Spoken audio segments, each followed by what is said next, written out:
Cleopatra lies on a golden bed, dressed like a goddess, while Roman guards wait outside the door. They aren't there to protect her, they're there to deliver her. Not freedom, captivity.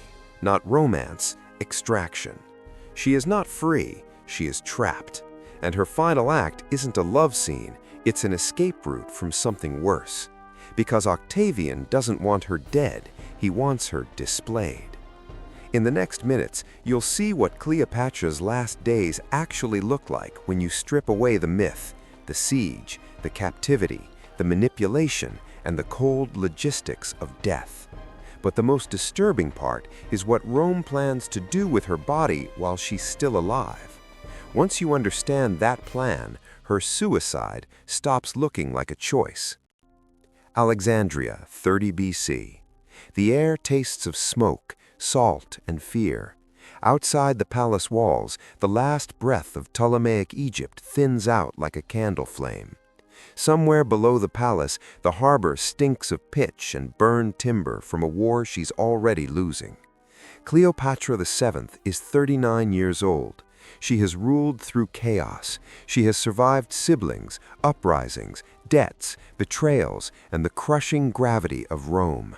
She has loved two Roman titans, Julius Caesar, then Mark Antony, and she has gambled her kingdom on their power. Now, Rome comes to collect. Inventory, proof, payment. Octavian, soon to be Augustus, moves like a machine.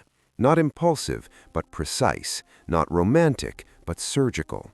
He wants Egypt. He wants the treasury. He needs the treasury to pay veterans because unpaid soldiers don't protect a new regime, they threaten it. Veterans want pay. Rome wants theater. And Cleopatra knows that in Roman politics, defeat isn't the end, it's a display. Rome doesn't just conquer enemies, Rome stages them. It writes your last scene, then makes the city watch you perform it. And the crowd in Rome? They don't come to mourn, they come to laugh. Cleopatra isn't simply facing death, she is facing a future where she is marched, watched, mocked, her body turned into a moving trophy for tens of thousands of eyes. Not privacy, but public ownership. Not dignity, but proof of victory. Cleopatra does something that sounds like pride, but is really preparation. She builds a tomb. Not someday, not for the dynasty. She builds it now, inside the royal grounds, and she loads it with wealth, gold, silver, and the portable heart of a collapsing kingdom. Think about what that means. This isn't a queen dreaming of eternity. This is a ruler building a bargaining chip with a fuse. Because Octavian's army expects payment. Loyalty has a price. Cleopatra threatens the only thing Octavian truly needs. If you come for me, it burns. If you deny my terms, it burns. Octavian hears the rumor and it scares him, not because he cares about Egyptian wealth as art, but because without that money, his control cracks. Not jewelry, leverage, not legacy, payroll. While the city trembles, Cleopatra's inner circle shrinks. It becomes personal, intimate, claustrophobic. Two women remain constantly at her side in the last act, Eros and Charmian, names that survive because they die where she dies. Now shift your eyes away from the throne for a second and imagine the women in the room. Not queens, not legends. Two attendants hearing sandals outside the door at night, listening for keys, listening for orders, listening for the moment the Romans decide to stop pretending she has choices. Outside, Mark Antony, once master of Rome's east, watches his world collapse. His fleet fails him. His cavalry dissolves. Men who swore loyalty switch sides without even pretending to regret it. Not betrayal in whispers, but surrender in daylight. Cleopatra faces a decision no ruler wants to face. Do you die as a symbol, or do you live as a spectacle? Rome's triumph doesn't just display prisoners, it erases them while they're breathing. August 1, 30 BC. Octavian moves on Alexandria, and the surrender begins before the fighting does. Ships first, cavalry next. Antony tries to rally what's left, but the betrayal is already inside the veins of his army. Units surrender without a fight. The battlefield doesn't roar, it deflates. Time runs out. Cleopatra runs, not away from the city, but into the tomb. She shuts the doors of the mausoleum and turns her own burial chamber into a fortress, stone, locks, and a single choke point. It smells like incense, sweat, and panic. Not a sanctuary, a trap with velvet walls. Then she makes one of the coldest moves in the story. A message goes out to Antony. It says she is dead. Not rumor, but weapon. Not grief, but strategy. Imagine the shock, the sudden emptiness, the sense that the one person you built your future around is already gone. Antony reacts like a man whose last rope has snapped. He attempts suicide, but history doesn't give him a clean ending, not quick, not merciful. His first strike doesn't kill him fast. He bleeds long enough to hear the truth. She's still alive, and that knowledge turns the wound into torture. He weakens, he fades, he waits for death that doesn't come on schedule, and then comes an image that should stay in your throat.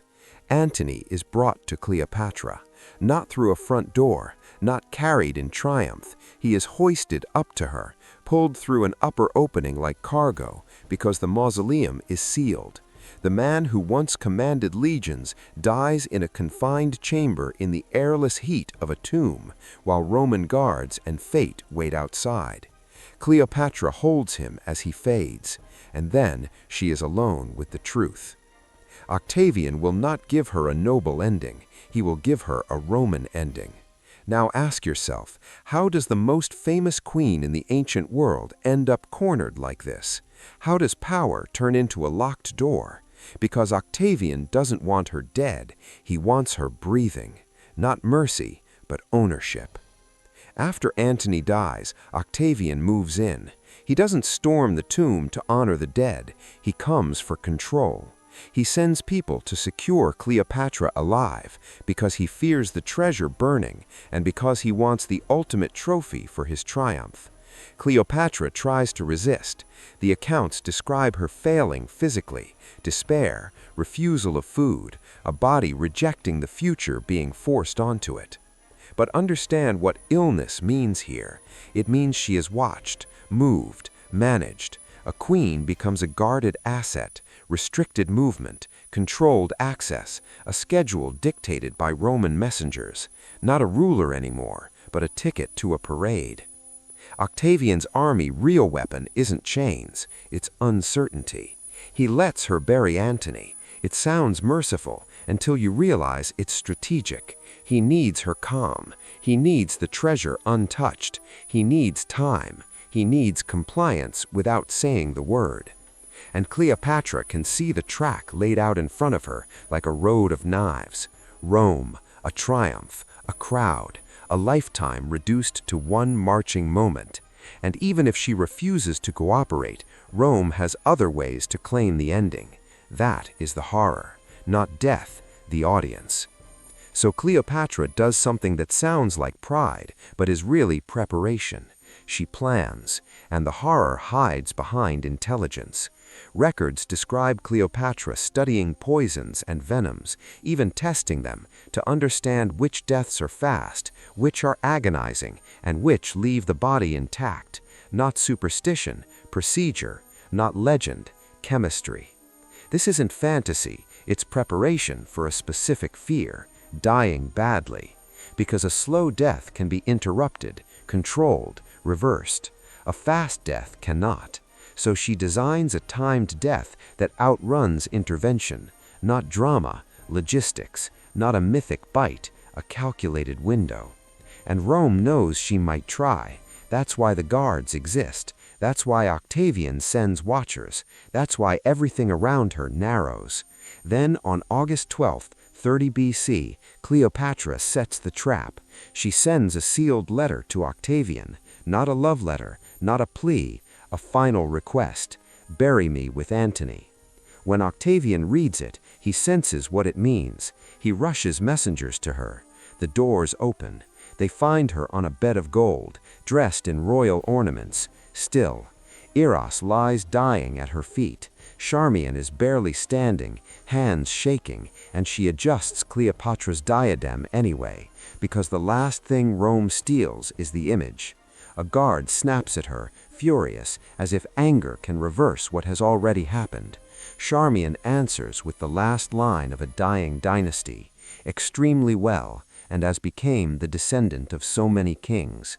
Then she collapses beside her queen. That is not romance, that is a refusal in silence. Not a love story, but a refusal. Not surrender, but authorship.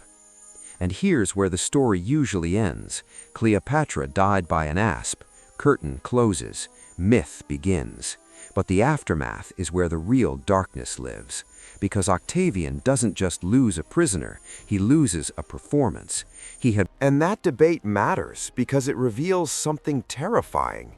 Even in death, Cleopatra's story becomes a battlefield. Here is the darkest secret. Cleopatra's final days are horrific not because she dies. They are horrific because Rome designs a fate worse than death. A triumph is not a parade, it is a ritual of domination. It strips a defeated enemy of dignity in front of tens of thousands of eyes. It reduces a living person to a prop in someone else's victory. Octavian wants Cleopatra alive for that reason, not a prisoner for justice, but a prisoner for spectacle. So imagine Cleopatra's real prison. Not the mausoleum walls, not the guards, but the certainty that her future is a public humiliation carefully staged by Rome and preserved forever in memory. That is why her death is strategic. That is why she sends the letter first to delay intervention just long enough. That is why she dresses in royal ornaments to control the final image, gold against iron, perfume against smoke, a goddess costume against a captive reality. And that is why her attendants die with her, because the door is coming, because Rome's ending is coming through the lock. Cleopatra doesn't just choose death, she chooses authorship, the last thing Rome tries to steal. And when Octavian fails to parade her alive, he parades her as an effigy anyway. Rome still consumes her, just not in the way it wanted. Cleopatra's ending echoes into the modern world because it shows how power doesn't only kill, power narrates.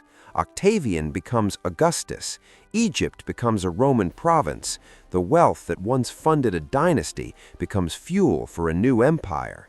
Cleopatra becomes a symbol, reshaped by victors. For centuries, the asp story sells a clean myth, tragic romance, elegant suicide, a queen choosing love over life. But the sources leave fingerprints of something harsher,